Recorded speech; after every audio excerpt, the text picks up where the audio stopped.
मुफ्ती साहब, पहला सवाल आपका, 16 मिनट हैं, हम दोनों लोगों के सवाल लेंगे। जी जी, बहुत शुक्रिया। आपकी जो अभी बात हुई बहुत अहम थी, मैं इसको चाहूँगा कि आगे डिस्कस करूँ। सबसे पहला सवाल आपसे ये है कि जो मैं इतनी देर से कॉन्टिंजेंसी आर्ग्यूमेंट आपको बता रहा था, ये अकल से ही बता रहा था हजरत, आप ये बताएं कि आप इन्फिनिट रिग्रेस ऑफ कॉजेस को पॉसिबल मानते हैं या नेसेसरी बीइंग के एग्जिस्टेंस को सही समझते हैं? चूंकि दो ही ऑप्शन हो सकता है, आप ये बताएं।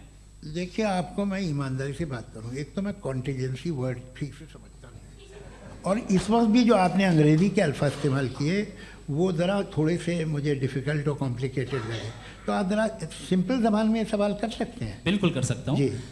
यूनिवर्स की हर चीज़ कॉन्टिंजेंट होने का मतलब ये है कि वो अपने एग्जिस्टेंस में किसी के ऊपर डिपेंडेंट है।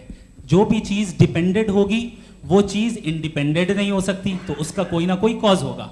तो अब आप क्या समझते हैं कि ये इन्फिनिट रिग्रेस है, यानी कॉज पर कॉज, कॉज पर कॉज, कॉज पर कॉज, और कभी कोई यानी ये एंडलेसली चलता रहा? क्योंकि अगर ऐसा होगा तो हम तो एग्जिस्टेंस में आते ही नहीं। लॉजिकली ये मुत्तफक अलैह चीज़ है, मुत्तफक अलैह, अग्रीड अपॉन। ओके,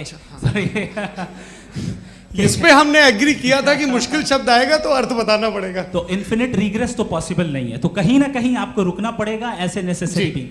चूंकि आज गॉड के एग्जिस्टेंस पे बात है, तो मैं उसी के रिलेटेड जो है आपके सवालात को एंटरटेन भी करूंगा और मैं भी पूछूंगा।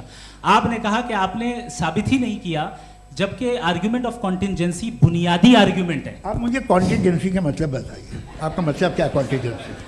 कॉन्टिंजेंसी का मतलब ये हुआ कि हर वो वजूद जो किसी भी चीज़ का पाबंद है, हर वो वजूद या हर वो चीज़ जो अपने एग्जिस्टेंस में किसी भी चीज़ के पाबंद है और उससे बाउंड है, उसको उसकी ज़रूरत है, उस पर डिपेंड करती है, तो जाहिर सी बात है कि उसका कोई ना कोई कॉज होता है। ये तो अक्ल की बात है, ये आप रीजनिंग की बात करते हैं, मैं वही कर रहा हूँ। दूसरी चीज़, आपने ये बात कही कि इतने बिलियन लाइट ईयर्स दूर है, उसका मेरा क्या लेना देना। फिर मेरे ख्याल से आपको ये नहीं कहना चाहिए I think therefore I am an atheist. आपको सोचना चाहिए, सिर्फ आप एक लिमिटेड दायरे में रहकर नहीं सोचें, बल्कि बाहर निकलकर सोचें।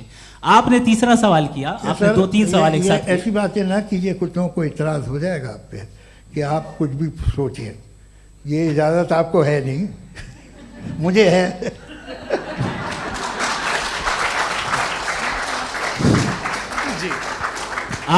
आपने प्रॉब्लम ऑफ इविल के ताल्लुक से सवाल किया और बार बार आप एक लफ्ज रिपीट कर रहे हैं कि ओमनीपोटेंट गॉड है, ऑल पावरफुल गॉड है। यही तो दरअसल समझना है कि गॉड का कॉन्सेप्ट क्या है। प्रॉब्लम ऑफ इविल जो है, प्रॉब्लम ऑफ इविल दर हकीकत 2 असम्पशंस पर कायम है। अगर आप इन 2 असम्पशंस को समझ जाएं तो ये प्रॉब्लम नहीं रहेगी, आर्ग्यूमेंट आपको समझ में आ जाएगी कि ये कोलैप्स कर जाता है। पॉइंट नंबर 1, यानी जो आपका सबसे पहला फॉल्स असम्पशन है कि गॉड मर्सीफुल है, ओमनीपोटेंट है, दुनिया में जुल्म हो रहा है। लेकिन आपको ये समझना चाहिए कि हमारे वर्ल्ड व्यू के मुताबिक गॉड सिर्फ ओमनीपोटेंट और सिर्फ मर्सीफुल नहीं है, बल्कि वो ऑल वाइज भी है और वो ऑल नोइंग भी है। उसके हर काम के पीछे हिकमत और विजडम है। ये कोई जरूरी नहीं है कि वो हिकमत और विजडम आपको समझ में आए या मुझे समझ में आए। अगर आप जो समझ रहे हैं उसके मुताबिक आप फैसला कर रहे हैं, ये लिमिटेड पर्सपेक्टिव से आर्ग्यूमेंट है। और इस चीज को हम अपनी दुनिया में, अपने लाइफ में, डेली लाइफ में इस प्रिंसिपल को एक्सेप्ट करते हैं। हम जब किसी डॉक्टर के पास जाते हैं, डॉक्टर के पास जाकर वो अगर उसने हमें कोई दवाई दी है, तो हम ये तो नहीं कहते कि जब तक आपके पास जितना नॉलेज और जितना विजडम नहीं है, आपने क्यों ये दवाई दी है, तब तक हम इस चीज को एक्सेप्ट नहीं करेंगे। नहीं कहते, हम उसकी अथॉरिटी को तस्लीम करते हैं। क्यों? क्योंकि उसकी हम जानते हैं कि वो नॉलेजेबल है, वो विजडम वाला है, हमसे ज्यादा नॉलेज और हमसे ज्यादा विजडम है। बताएं सर।